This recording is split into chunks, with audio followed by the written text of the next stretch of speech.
Melissa, how are you today? I'm well. My name is Keisha. How are Hi, you? Keisha. I'm doing good. So, what brings you in today?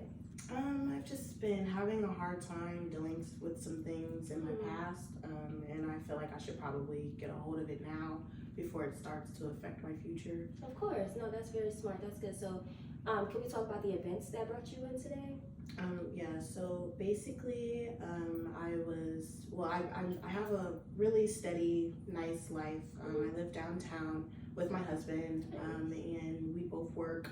He works third shifts, and that day, he was working his shift, and I was just enjoying my time at home, vibing out. I had my music playing really loud, as I usually do, but my neighbor was home that day, and I think the noise was kind of bothering him, so he knocked on my door, told me to turn it down. I was a little bit annoyed, but I managed to turn it down.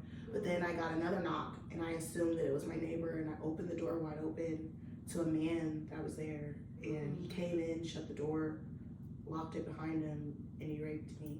Wow. I am so sorry to hear that. That's very, very unfortunate. So when you were going through that at the moment, I know it's kind of difficult to talk about right now, but just bear with me. When you were going through those emotions of like the actual rape, like what did you feel in that moment? I was just feeling like, what's gonna happen after this? Please don't come inside me. I don't want a child. Right. I'm married. Where's my husband? Is he gonna walk in? Right. Is this man gonna kill me? Am I gonna live after this? Of course. Can anybody hear me? Is Right. anybody gonna come help me? Right. How am I gonna live with this after this? Like, just like basically what am I doing? Like, how is this happening to me? Why me? Right. You know? Yeah, no, of course. So yeah, I know it sounds like a lot of PTSD. So going through let's talk about your day to day life. Like, how was that for you? Like after the rape?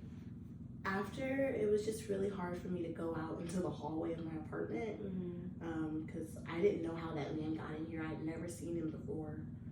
It was really hard for me to kind of go to my car too. I was just very aware of my surroundings from that point on. I didn't have much of an appetite. I didn't really sleep that much because I was having nightmares. So yeah, no, for sure. So it kind of sounds like a lot of PTSD. And that goes a lot for trauma survivors as well, because they often associate what happened to them as like their fault or like self-blame kind of a thing. And it's not your fault at all. I want you to know that it's definitely not your fault. What happened to you, where you were, no matter what could have happened, where you were at that moment, that was not your fault. So I do want to introduce a technique that's called a grounding technique. It's more like a body awareness. So like we'll practice like deep breathing, maybe like your touch, your senses, and just basically mindfulness. So just like meditating and just understanding and getting that anxiety out, like pushed out, if that makes sense. So I do want to start by doing like some deep breathing exercises.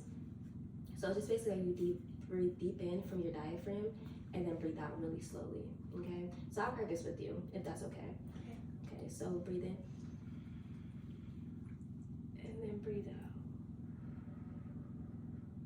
And this exercise is also really helpful too, because you can do it anywhere throughout the day. You can do it in your car, you can do it at home, you can do it at work, and it also just helps you just like be more aware of your sense of like grounding you to where you are, not basically putting your mind at where the fear of like, okay, what if I'm doing this or I'm doing that. It's more like I'm here, I'm there, I'm safe, and I'm okay. Okay. right. So I do want to do that just one more time, just so we can get it in. So.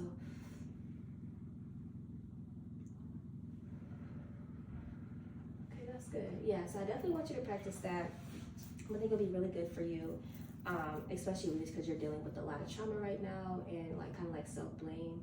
So I think that'll be really helpful. And also another technique that I like to introduce is called constructive narrative technique.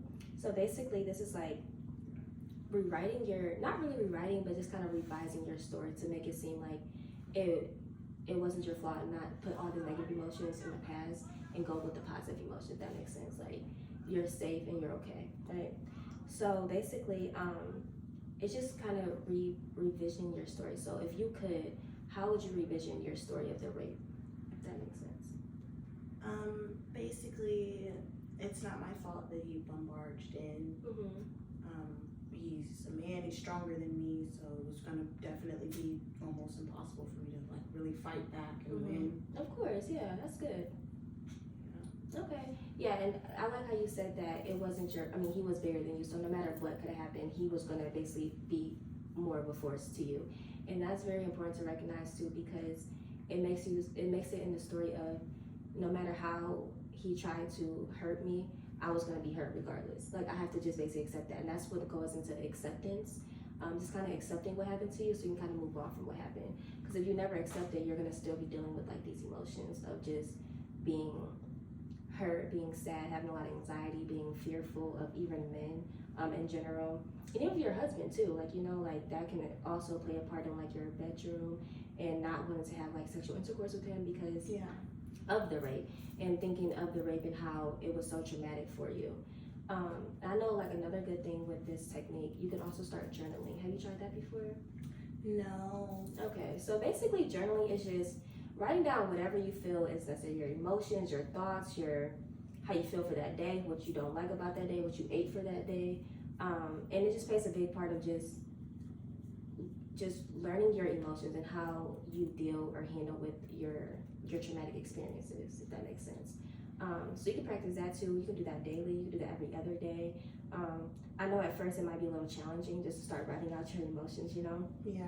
but it can definitely be very good into understanding why you feel that way, the way that you do.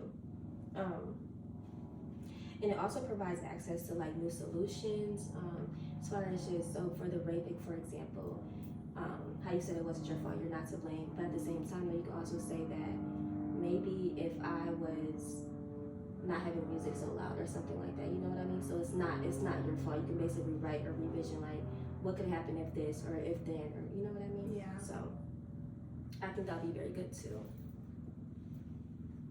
So yeah, I think I want to talk to you next week though. It was good to talk to you. How do you feel? I feel okay. I think I feel better now that Okay. I've talked to you. Thank All you right, so good. much.